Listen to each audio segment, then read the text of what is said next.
Big shout out to Project Echelon. I just got done with the group ride that they had on Zwift. It was outstanding. One of my buddies gave me the invite. He actually races with Project Echelon, but we had the group ride on Zwift. Real easy going ride, nothing crazy. I want to say it was an hour long. I think we did like 15 miles or something like that. But anyway, jumping right into it, right? SRAM versus Shimano. I'm a Shimano person, right? On all my bikes, I have Di2, Shimano Di2 Ultegra. And I've been loving it, man. I've been loving it a lot. I have had an interest of going to SRAM. I just never made the jump to it. And a couple reasons why, like, one of the big reasons is the chainring setup. SRAM has gone to these small chainrings, and I'm really not feeling it, bro. I really ride like, a 53, a 54, something like that. Even on the TT bike, I kind of dipped into the 56. And having those smaller chainrings, like, I want to say it's like the 48, 35, or the 50, 37, I kind of wasn't interested in it. So that was one thing that was kind of turning me off about it. And then also the lack of buttons on the shifters. On the Shimano Ultegra Di2, you got 6 buttons, man. You got the 2 buttons on the shifters down on the paddles, and then you got the top buttons on the top of the hoods. Now with the SRAM, you just got the 2 paddles and that's it. So that was kind of turning me off about it as well. Now, I've been talking about getting a new bike for freaking forever. I've been on the fence, and I kind of almost thought I wasn't going to get a new bike, but I finally ordered a new bike. How long it's going to take to get here? Man, I'm not sure because it's getting built from the ground up. I ordered a complete bike, and I did get custom paint. So it's probably going to take, I don't know, a little bit of time. It's the holiday season, so I'm just going to have to wait. But with that being said, buying this whole bike, it came with SRAM Force Access GroupSet. So I'm like, if there's a time for me to try SRAM, now's the time.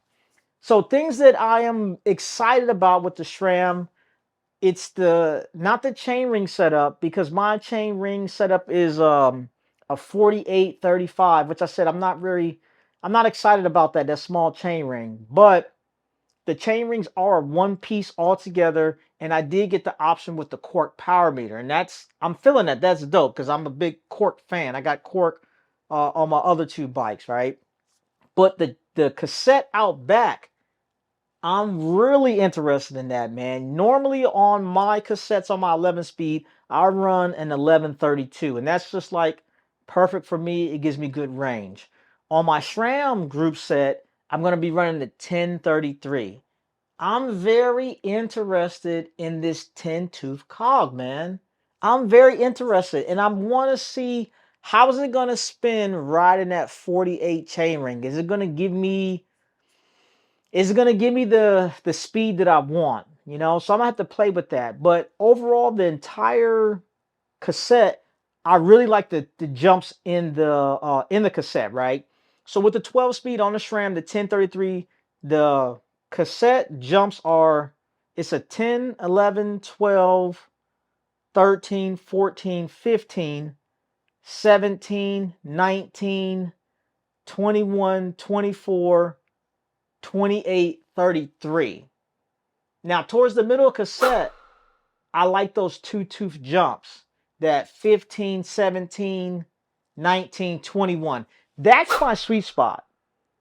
Because on my 11 speed joint, the cassette I normally run, I want to say the jumps on the tooth is like 11, 12, 13, 14, 15, 17, 19, 21, 23, 25, 28, something like that, right? But that sweet spot in the middle with those 2-tooth jumps, the 15, 17, 19, 21, it's identical for the SRAM and for my Shimano. So that should be what I'm used to. Now, on the SRAM, towards the bottom of the cassette, that 10, 11, 12, 13, 14, 15, that's all 1-tooth jumps. You should be really able to find that sweet spot when you get to rolling. And the bike that I got, it's like, I'm building this joker for speed. I'm building this joker for speed. Like I said, I did get the whole bike. The only thing I didn't get was the wheels. They did have an in-house brand of wheel, but I didn't get that wheel because I already bought some wheels, and I have those Reynolds ARXs. and they are, I want to say they're 52, 68. I want to say 50. No, it's the other way around. 58 deep in the front, 62 in the back. So I'll be running a 58 up front, 62 in the back. I got that beast ass chain ring for the rear, and for the tires, I'm running the VeloFlex tires. I have heard that these VeloFlex tires are super freaking fast, man.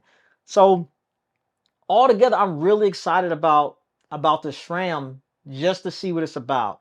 Now, another thing that, when it's like SRAM versus Shimano, one of the things that I really liked about the Shimano is with the extra buttons on my hoods. Hey, real quick, if you are liking the content, please consider subscribing to the channel. I usually use those buttons to change the pages on my bike computer. So that's a feature that I know I'm not going to be able to have. But then also with my Shimano setup, on the bottom of my bar, I usually have a climbing switch. And I really like that. So when I'm on the top of the bars, I can run down up and down the rear cassette. When I'm in the drops or on the hoods, the way I have my Shimano set up, I already have my joints set up like the SRAM. So when I hit the right side, it takes you down the cassette. When I hit the left side, it takes you up the cassette, right? And then I had the other buttons to control the front derailleur. Same thing. The right one moves it to the right, and the left one moves it to the left. So going from Shimano to SRAM, as far as how to switch the gears, I'm already used to how that operates. The only thing that's going to be different is for the SRAM, when you switch the front derailleur, you push both of the paddles in together in the switches. Now, that's something that I wish that dang on Shimano would adapt, but I don't know, they just haven't got to that, right? But now, like I said, I'm going to be losing some buttons going to SRAM, but SRAM has these new, well, I can't say new, I don't know how long they've been out, but they have these wireless blips, right? And you can get these blips connected to the system, and they're truly wireless. They truly wireless. You hook them up, and then that's it. Each pod has one button on it. So you can have it, go up the cassette, go down the cassette, change the front chain ring, or you can set up as like a D-fly option and change the pages on the computer. I'm not sure how I'm gonna have it set up. I think I'm gonna have two pods, and I'll probably put one on the bottom of each side of the bar. And maybe when I'm riding the tops, I'll click it, and maybe one will switch it down the right side of the cassette, and maybe one will switch it up to the top. Or I might do it kind of like how my Shimano is. Because on my Shimano, with the climbing switch, there's two buttons on one pod, and it just works my rear cassette. I might just take the two pods and put them right next to each other on the right side of the bar and be able to run the rear cassette like that. But then also, since they're truly wireless, I might just get 4 pods or 3, I don't know, and maybe have them to switch the rear cassette and then put one another place to change the pages on the bike computer. But I think that's super dope because it's truly wireless. Now, the only drawback with these pods are, from my research, I want to say the battery life is supposed to last like 7 years or something like that. But once the battery dies, then that's it. You got to get a whole new pod. So that kind of sucks, but I haven't had a bike for 7 years, and at the rate I'm going, I don't think I will. So, and usually the pods are about, I want to say they're like 115, 120 bucks. And I'll throw a picture of them so you can see what they look like. But I'm really interested in that. So I'm going to be running this SRAM Force Access. I'm going to have the Cork power meter up front, the 1033 out back, and I'm going to go with these wireless pods. And how many I'm going to have? I'm going to have at least 2. I might do 3. I might have one somewhere to change the pages on the computer, and then the other 2 would definitely work the rear cassette. And I think it's gonna be, pretty dope, man. But from y'all experience, what do you like better, like the SRAM or Shimano? Kind of let me know. And also, before I forget, one of the things I'm not looking forward to is the bleed system. I build all my bikes, and bleeding the Shimano system, in my opinion, is very straightforward and it's simple. The way I usually do it, I open up the system and I push the brake fluid from the caliper through the bike and have it come up through the reservoir, and I kind of tilt the bike, push it through, work the brake lever, and then that's it. With the SRAM system, it's totally different. If you watch a video on it, if you are not familiar with it, just go on YouTube and Google like SRAM force access or SRAM access bleed procedure. It's totally different. It's like a dual syringe system. The bleed port is different. It kind of screws in there and you kind of feed it through. You kind of push and pull through both sides, and then on the syringe system, it has like this weird clamp that kind of cuts off the circulation. I don't know, it's weird. I've been watching this video like a couple times because when my bike comes, I'm going to have to put it all together. But I'm not looking forward to that SRAM bleed procedure, and I'm pretty sure it may take me a couple times to get it right. But it just looks like a freaking hassle, man. And then also, they make different kits that can help you bleed the system.